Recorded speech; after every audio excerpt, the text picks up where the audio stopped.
Hello everyone. आज हम बात कर लेते हैं कि अगर आप म्यूचुअल फंड के अंदर इन्वेस्टमेंट करने के इच्छुक हैं, मैं वीडियो के माध्यम से आपको बताने की कोशिश करूंगा कि आप किस फंड के अंदर इन्वेस्टमेंट कर सकते हैं और किस फंड ने पिछले 5 या 7 साल 10 साल से अच्छा रिटर्न दिया है। अगर हम पैसे को अच्छे फंड के अंदर लगाएंगे तो हमारा कैपिटल अच्छा ग्रोथ होगा और हमें अच्छा रिटर्न मिलेगा। तो सबसे बेहतरीन और अच्छे म्यूचुअल फंड कौन से हैं, मैं HDFC का भी बताऊंगा आपको और SBI के दो के कंपेयर भी करेंगे और आप किसी भी फंड के अंदर जा सकते हैं। जो अच्छे फंड है उनकी मैं डिटेल आपके साथ शेयर करूंगा। आप वीडियो को पूरा देखें और अच्छा लगे वीडियो आपको तो चैनल को सब्सक्राइब ज़रूर करें, लाइक करें, कमेंट करें और दूसरों के साथ शेयर भी करें, किसी और भाई को भी ये काम आए। सबसे बड़ी बात यह है कि हम म्यूचुअल फंड क्यों करें। अगर हमारे पास पैसा है और पैसे को हम काम पर लगाना चाहते हैं, जैसे हम खुद काम कर रहे हैं, पैसों के लिए काम करें, और अगर हमारा पैसा खुद भी हमारे लिए काम करे तो इससे बेहतर और कोई काम नहीं हो सकता है। तो अगर पैसे को अच्छी जगह पर हम इन्वेस्टमेंट करेंगे तो वो पैसा हमारे लिए भी काम करेगा। मान लेते हैं जैसे आज के टाइम में अगर हमें महंगाई से मुकाबला करना है तो हमें पैसे को इन्वेस्टमेंट करना पड़ेगा, एक अच्छे म्यूचुअल फंड के अंदर इन्वेस्टमेंट करना पड़ेगा, तभी हमारा पैसा ग्रो होगा। ऐसे इन्वेस्टमेंट करने के बहुत सारे तरीके, जैसे हमारे सेविंग अकाउंट में भी हमें इंटरेस्ट रेट मिलता है लेकिन वो थोड़ा कम है। FD के अंदर भी मिलता है लेकिन वो भी महंगाई के साथ साथ ही चल रहा है। तो अगर हमें पैसे को अच्छे तरीके से ग्रो करना है तो हम म्यूचुअल फंड के अंदर जा सकते हैं। आप किसी के अंदर भी कर सकते हैं, जो आपको अच्छा लगे आप उसके अंदर इन्वेस्टमेंट कर सकते हैं। मैं आपको इन्वेस्टमेंट करने के म्यूचुअल फंड के अंदर जो तरीके हैं वो मैं बताता हूँ और अच्छे फंड कौन से उसके बारे में हम बात कर लेते हैं। अब बात कर लेते हैं कि हमें म्यूचुअल फंड के अंदर ही क्यों करना चाहिए। उसके बहुत सारे कारण हैं। जैसे मान लेते हैं हमें खुद को टाइम नहीं है या हम टाइम निकाल नहीं पाते, हमारे पास दूसरा भी काम धंधा, जैसे हम नौकरी करते हैं, XYZ बहुत सारे काम होते हैं। तो अगर हमें ज़्यादा नॉलेज नहीं है तो हम म्यूचुअल फंड के अंदर थोड़ा सेफ रहता है। जैसे स्टॉक मार्केट के अंदर भी हम पैसा कमा सकते हैं, वहाँ पैसा इन्वेस्टमेंट कर सकते हैं और जितना चाहें वहाँ से उतना पैसा हम कमा भी सकते हैं, लेकिन उनके लिए हमें थोड़ा नॉलेज चाहिए, उसके बारे में बहुत कुछ जानना पड़ता है। सीधा हम स्टॉक मार्केट के अंदर पैसा इन्वेस्टमेंट नहीं कर सकते, लेकिन म्यूचुअल फंड के अंदर थोड़ा सेफ है और थोड़ा रिस्क कम है। कारण है कि यहाँ हमारे पैसे को इन्वेस्टमेंट या एडजस्ट करने के लिए फंड मैनेजर होते हैं, वो पैसे को अच्छे तरीके से इन्वेस्टमेंट करते हैं और उनको बहुत सालों का एक्सपीरियंस होता है, तो वो अपने हिसाब से हमारे पैसे को मैनेज करते हैं और इन्वेस्टमेंट करते हैं। हालांकि म्यूचुअल फंड का पैसा, ज़्यादातर पैसा इक्विटी में जाता है, स्टॉक मार्केट के अंदर जाता है, लेकिन वो फंड मैनेजर होते हैं, उन्हें बहुत सारा नॉलेज होता है, वो अपने हिसाब से उस पैसे को मैनेज करते हैं। तो हमें स्टॉक मार्केट के मुकाबले म्यूचुअल फंड के अंदर थोड़ा रिस्क कम होता है।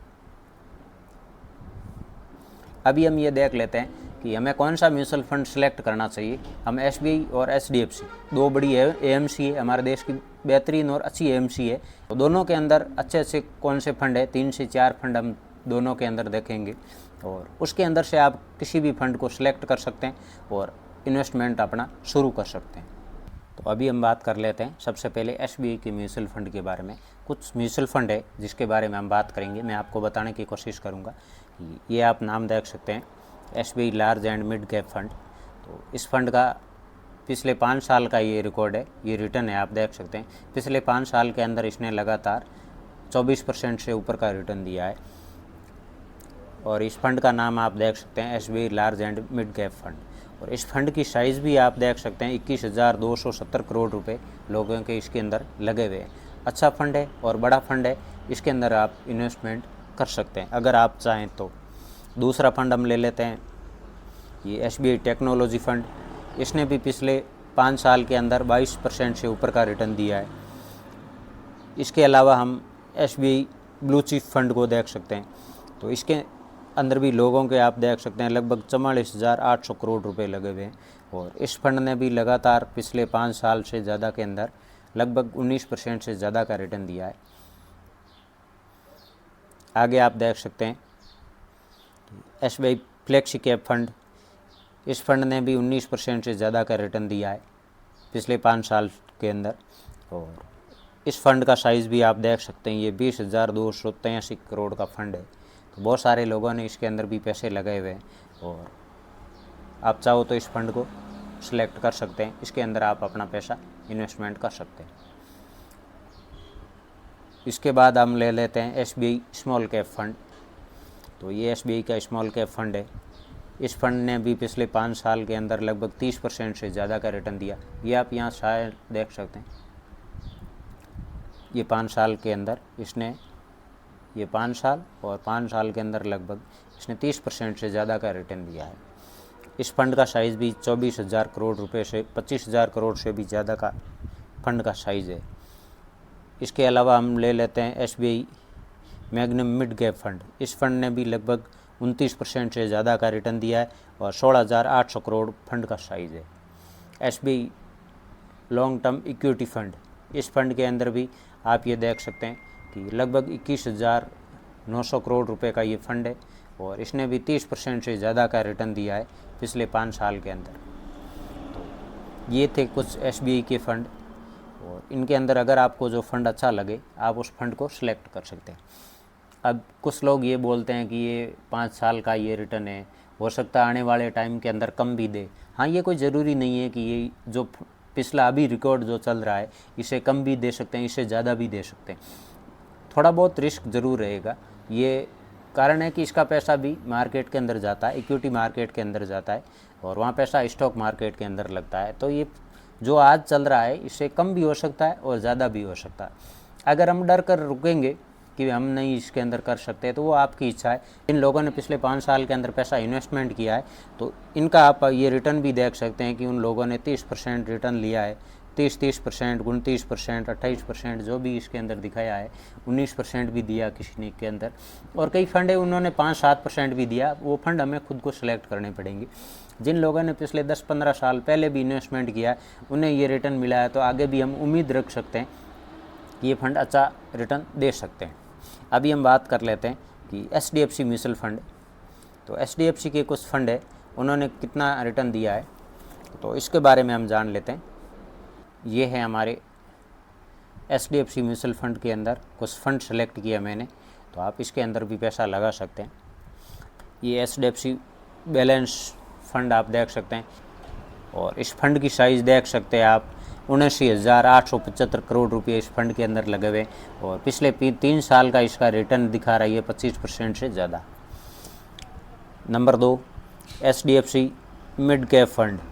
इस फंड के अंदर, इस फंड की आप रेटिंग देख सकते हैं, इस फंड की 5 स्टार रेटिंग है और 60,400 करोड़ रुपए इस फंड की साइज़ है। लोगों ने इतना पैसा लगा रखा है और पिछले 3 साल के अंदर इस फंड ने भी लगभग 30% के नज़दीक का रिटर्न दिया, ये आप देख सकते हैं।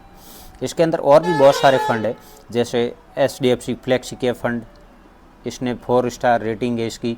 इसके अंदर 50,800 करोड़ रुपए लगे हुए हैं और पिछले 3 साल के अंदर लगभग इसने 28% के नज़दीक का रिटर्न दिया है।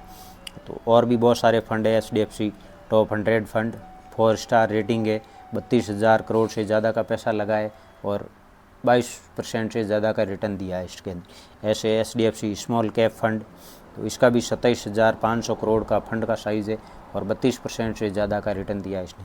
जो भी आप फंड सेलेक्ट करें और अच्छे फंड है उसके अंदर जा सकते हैं। इसकी भी 4 स्टार रेटिंग है, ये 5 स्टार रेटिंग का भी फंड है, HDFC large and mid cap fund, और इसने भी लगभग पिछले 3 साल के अंदर 27% से ज़्यादा का रिटर्न दिया है और 17,300 करोड़ रुपए इस फंड के अंदर भी लगे हुए।